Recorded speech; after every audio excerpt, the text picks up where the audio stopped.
One of the biggest lessons I've learned, it's close to the top in my 4 decades of leadership, is the idea that to embrace constraints. And it's like similar to the idea of embracing chaos.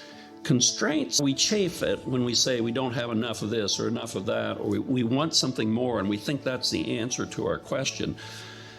But what constraints do is force us, if we accept them, they force us to think in a different path, in a different way.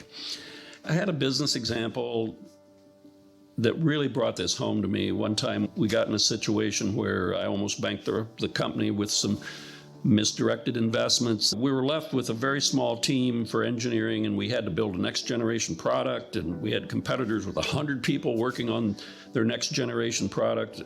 This was for Windows version back in the 90s. And we could only put 5 people on this project, and we knew our biggest competitor had 100. And we got those people together and said, look, in 2 years, we need this new generation of product. This is all the resource we've got. See if you can figure it out.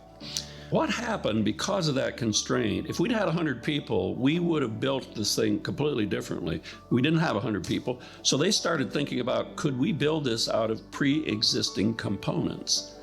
And instead of building a report writer, we bought one. Instead of building a screen manager, we bought one. And we ended up assembling a product out of off-the-shelf components and shipped within 30 days of the competitor that had 100 people, 20 times the resource.